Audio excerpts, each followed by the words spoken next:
Hey guys, welcome back. Many students, those who are going to write 10th board exams, are worried about what are the most important questions in board exam and how to write answers in order to score full marks. Dear students, both the aspects are covered in this video. Watch the video till the end and write your valuable comments. Let's begin this session with the first question, that is about what is blood pressure and which instrument is used to measure the blood pressure. Okay, so this question can be asked for 2 marks. Now, moving to the answer, how to write it. Here, the first part of the question, what is blood pressure? For this, the answer is the force that blood exerts against the wall of a vessel is called blood pressure. Okay, so here if we see, this is wall of a blood vessel. If the blood is flowing in this direction, okay, it exerts pressure, it exerts force on the walls of this vessel, and this force is called blood pressure. Okay, so I repeat this once again. The force that blood exerts against the wall of a vessel is called blood pressure. Okay, and the main blood vessels, arteries and veins.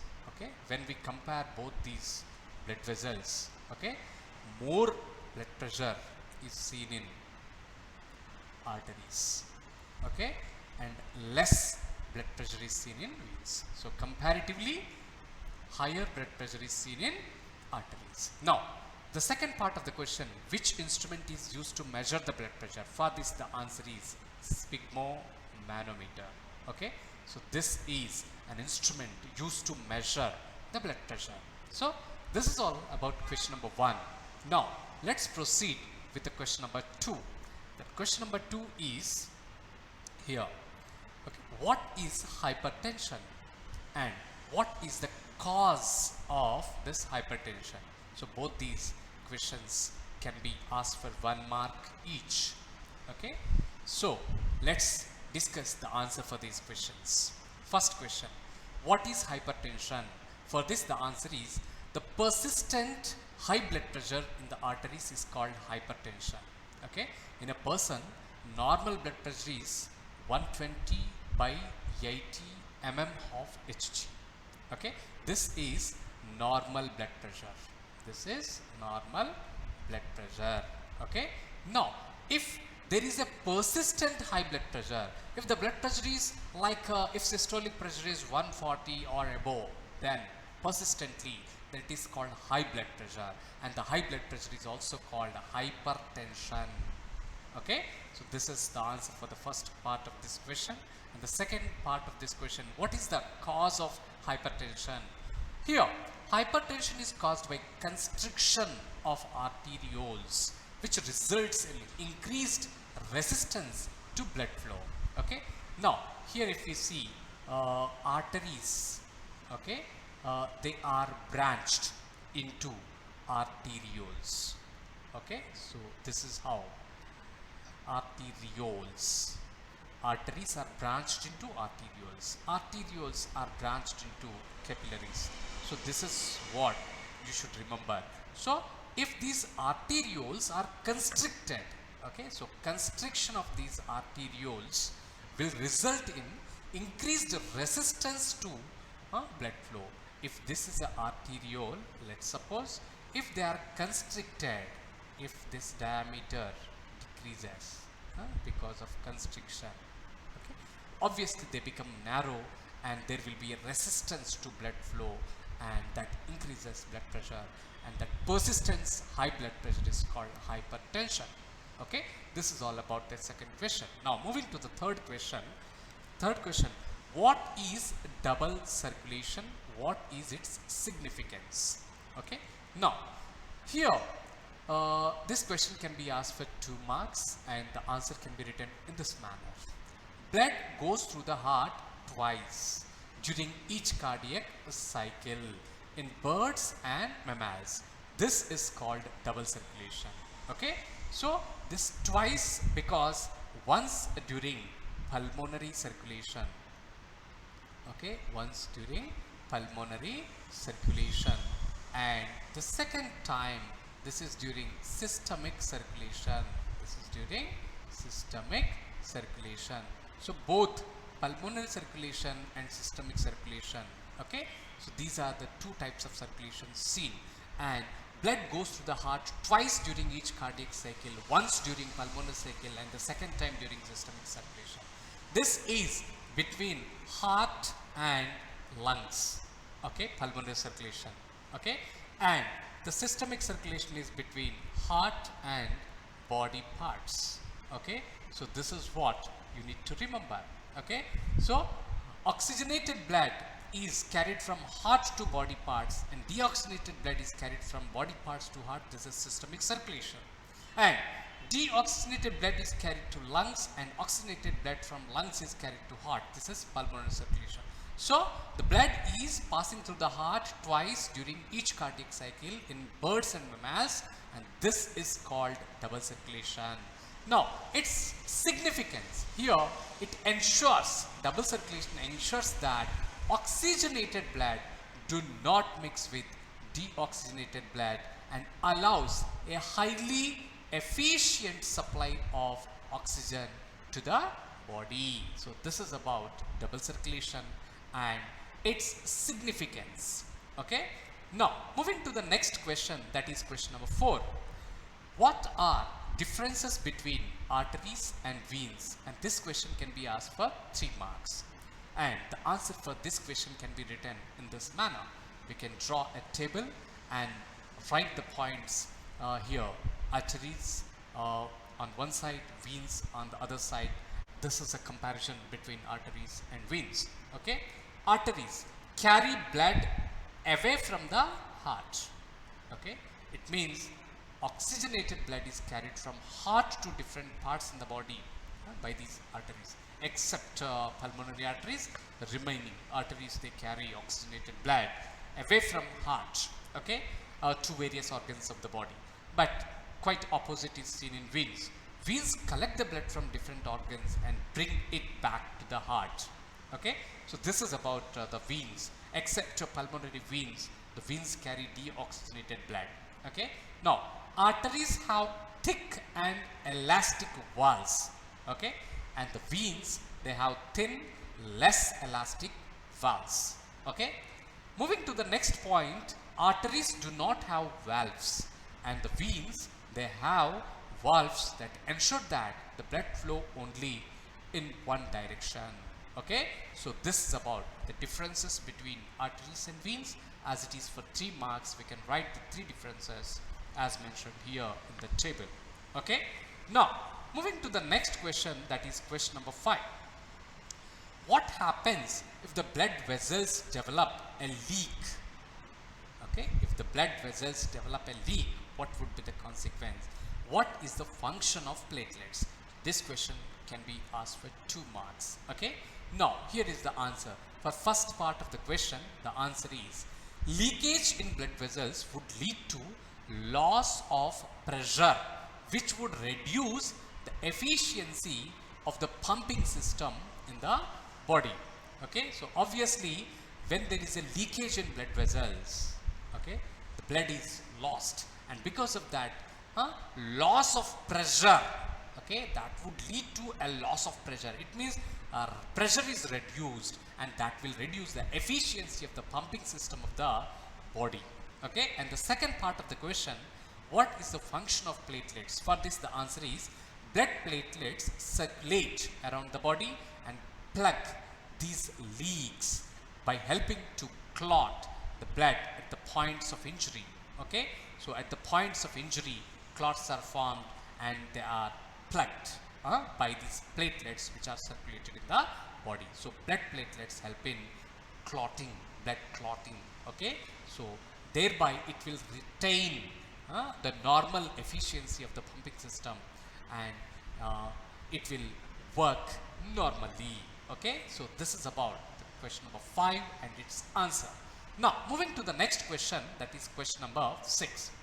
What are the functions of lymph? Okay, now this question can be asked for 2 marks, and the answer for this question is we can write like this, subheading functions of lymph. And the first point, Lymph carries digested and absorbed fat, okay, from the intestine. Okay, so this is one of the important aspect. Blood capillaries absorb glucose and amino acids, but lymphatic vessels absorb fat, and lymph carries digested and absorbed fat. Okay, and apart from this, lymph drains excess fluid from extracellular space back into the blood, and thereby it maintains blood volume. It maintains blood volume. So these are the functions of lymph. So this is how you can write the answer for this question for 2 marks. Now moving to the next question, that is question number 7. How are water and minerals transported in plants? This question can be asked for 5 marks and one of the most important question in the board exam. Let's discuss the answer for this question. At the roots, cells in contact with the soil actively take up ions. Okay, so this point is explaining about the active transport. Okay, now, so here if we assume this as root epidermal cell, okay, and this is a root hair. Okay, now here we find these are the soil particles. Okay, these are the soil particles. Okay, in the soil particles, okay, here in between the soil particles, in the soil, this is soil. Okay, and this is root hair. This is root hair. Okay, fine. Now the ions are moving inside. Okay, the ions are moving into the cell by active transport. Okay, by active transport the ions move. That is first step. Now this creates a difference in the concentration of these ions between the root and the soil.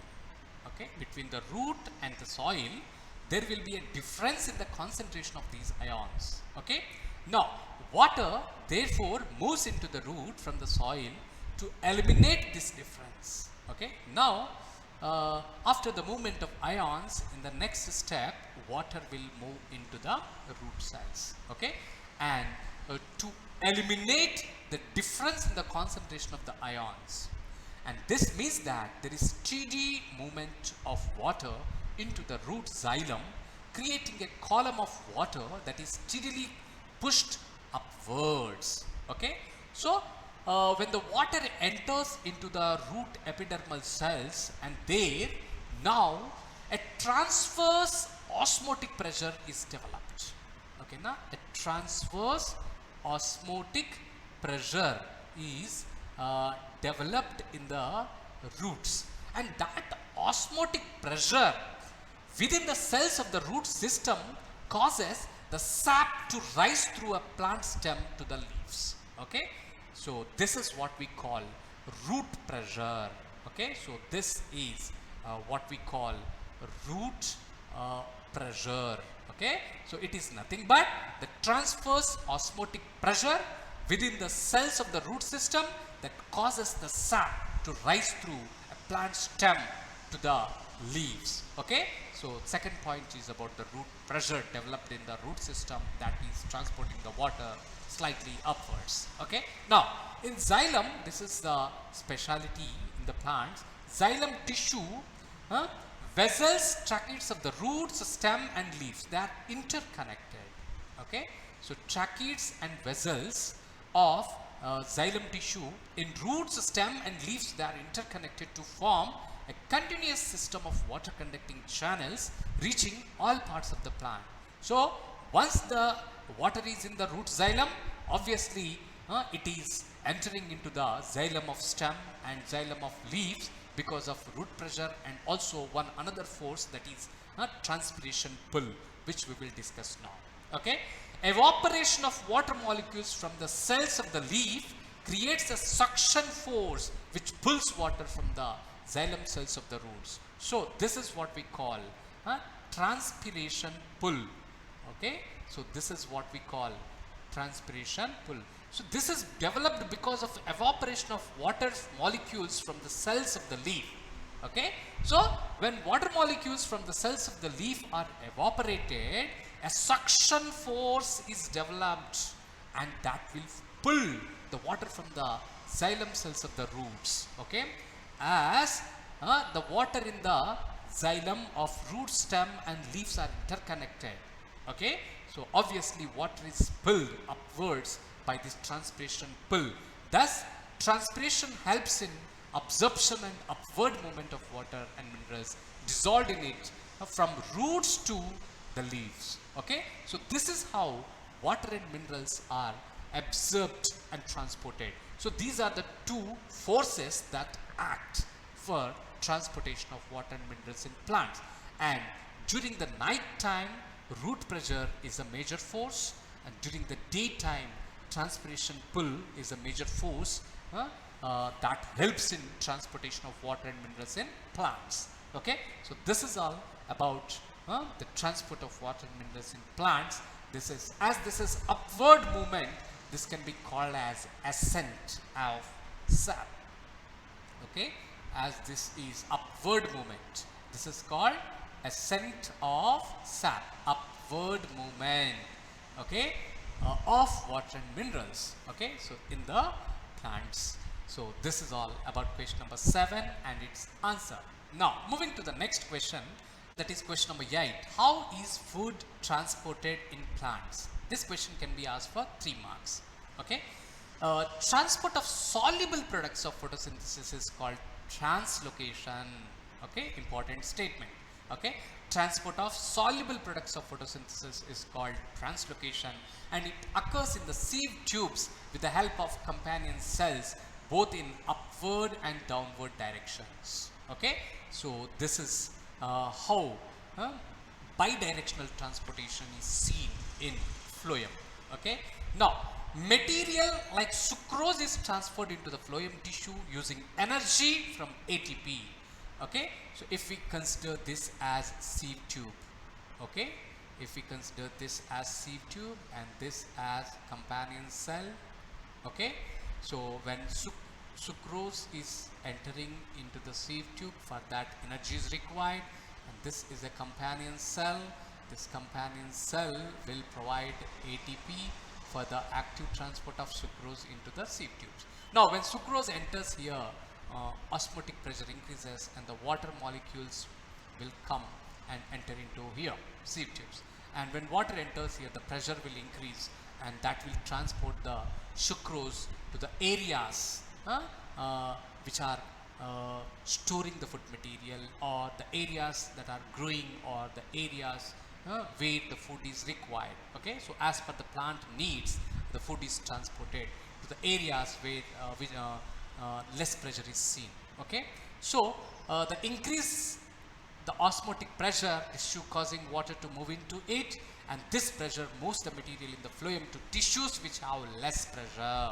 This allows the phloem to move material according to the plant needs. Okay, so according to the plant needs means if the plant has the growing parts, then there the food material is transported. If the plant part is storing the food material, then there it can be transported. So this is how the food materials are transported from one part to other part in the plant body. Okay, so this is called source to sink. Okay, now source, most of the times it is leaf. Okay, now the food materials are synthesized here, so it is a source, and the sink is the part of the plant which needs the food materials. Okay, now, or the part of the plant which is growing and needs the food material, or the part which is storing the food material, that is a sink region. So this is how source to sink the food materials are transported in plants. Okay, now moving to the next question, that is question number 9. In which season sugar stored in root or stem tissue would be transported to the buds, and why? This question can be asked for 2 marks, and the answer for this question is spring season. In spring season, the old leaves fall and the new leaves are formed, new buds are formed. Okay, now, so because of that, in spring season, the sugar stored in root or stem tissue would be transported to the buds. Okay, so the answer for the first part of the question is spring season. Now the second part of the question, why? Sugar stored in root or stem tissue would be transported to the buds because buds need more energy to grow. Okay, this process will continue until the leaves starts to photosynthesize. In spring season, the old leaves fall. Okay, now and the new small leaves are formed. Okay, they grow, and once they start photosynthesis process, then this transportation in the opposite direction, that is roots or stem to leaves, will be stopped. Okay, so this is all about question number 9 and its answer. So dear students, this is all about today's session. If you are new to my channel, subscribe for more videos. If you liked it, share it with your friends. In this video, I discuss some of the most important questions from the topic transportation from chapter life process of class 10 biology. In my next videos, I'll be discussing few more important questions from other topics from class 10 biology. I'll be back with more videos. Have a great day. Thank you all.